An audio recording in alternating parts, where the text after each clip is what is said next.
Potentials. Hello, welcome to Potentials. We're looking at delegation this week. The name is Afolabi Adun.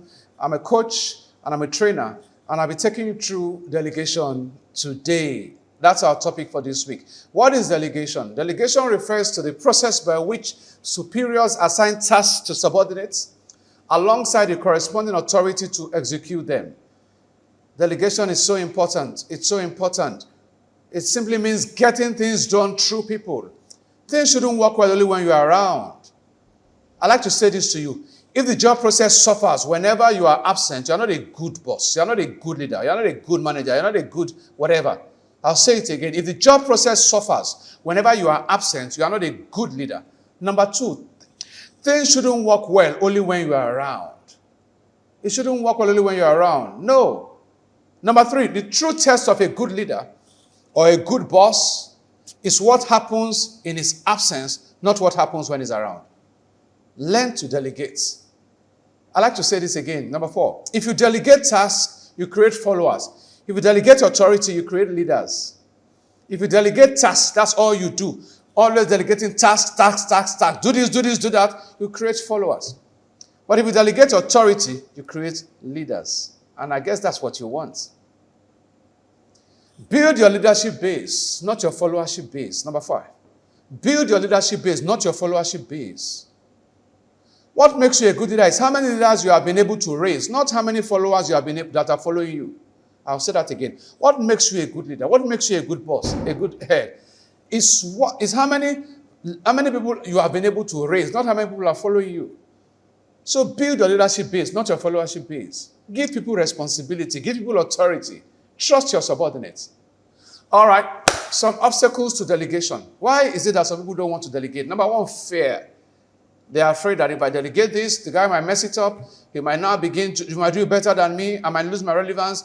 Well, you might be right, but that's not enough reason not to delegate. Number two, trust. Managers don't trust their team members to deliver.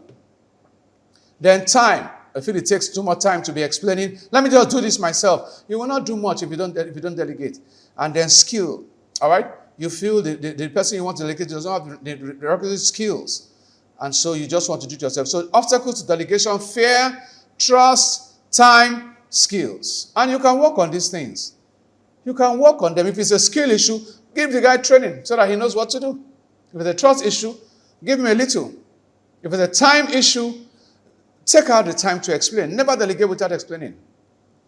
Now, things to do in relation to delegation. Number one, you must understand capability. Number two, you must provide context. Understand capability. Know who is fit for this job. Put round pegs in round holes. Don't put somebody who is not competent and you ask him to do when you know he cannot do that job. Understand capability. Provide context. Make sure they have what they are working with, what they want them to do. Set goals and expectations. Tell them, I need this within this time, and these are my expectations concerning this assignment. Review progress. If you don't review progress, that's abandonment. That's abdication. Don't abdicate. Delegate. And then share feedback. Share feedback. At the end of the day, let them look at it together and share feedback. So those are things you must do. Now, it's not every task that you should delegate.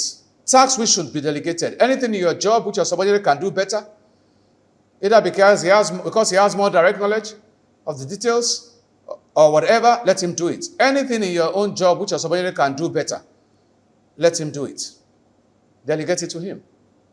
Anything which your subordinate can do at less expense, delegate it to him. Anything which might make an unusually valuable contribution to your subordinate's training and development, let him do it.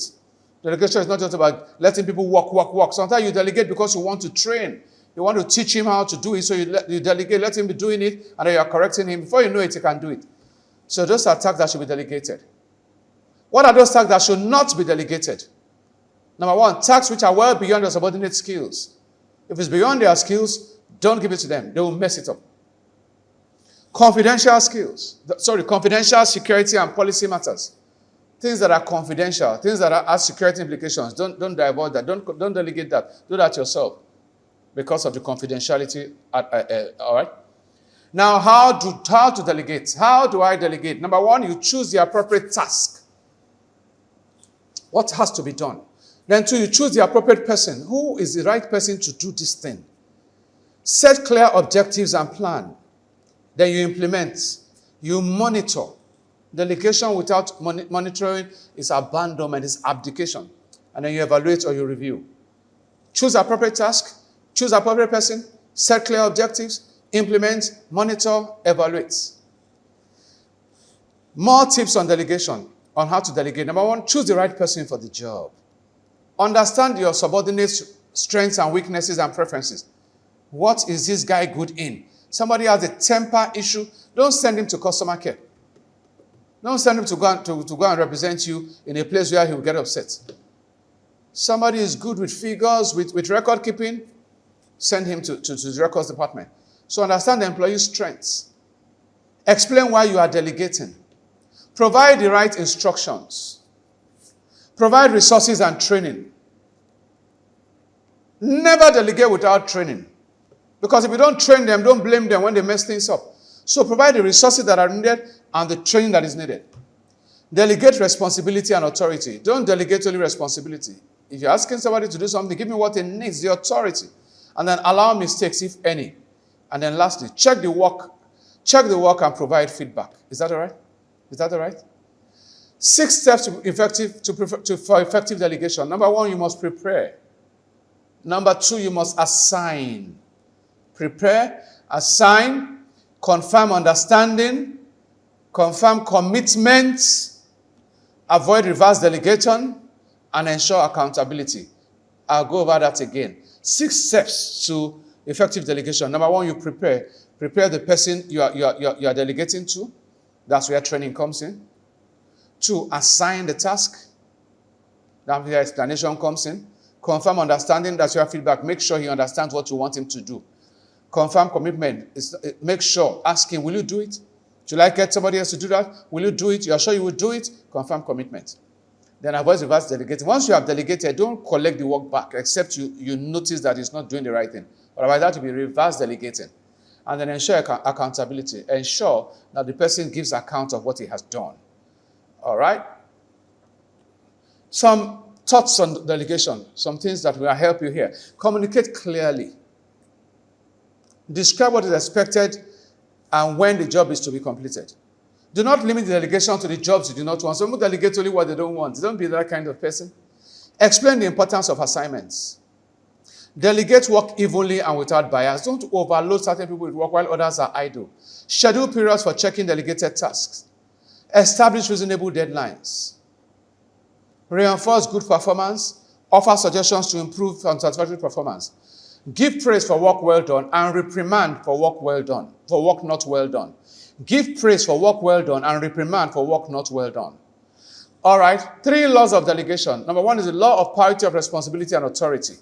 Number 2 is the law of unity of command. Number 3 is the law of absoluteness of accountability.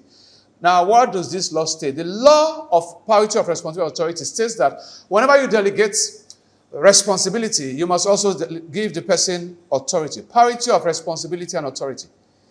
If you give me something to do, that's responsibility. You must also give me the authority to do it. Give me the things I need to do that. That's number 1. Number 2 is the law of unity of command. This law states that never delegate in such a way that more than one person is in charge of something. You cannot say 3 of you are in charge of the office. That's a problem.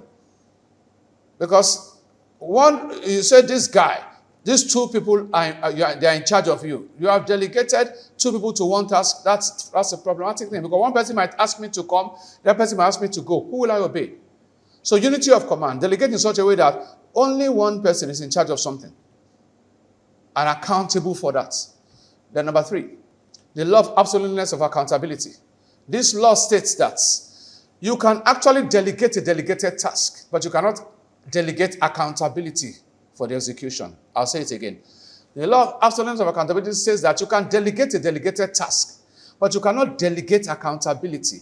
So I ask you to move this phone, take this phone to Mr. Fred.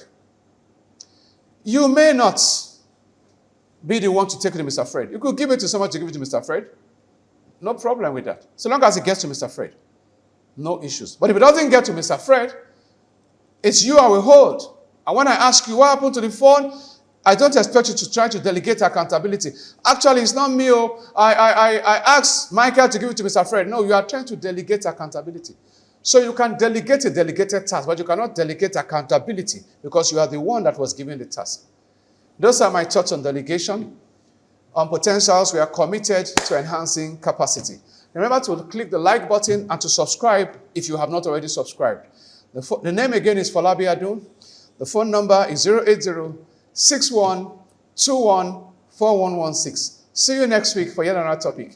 Support potentials in any way possible. God bless you. See you at the top because that's where you belong. Thank you. Potential.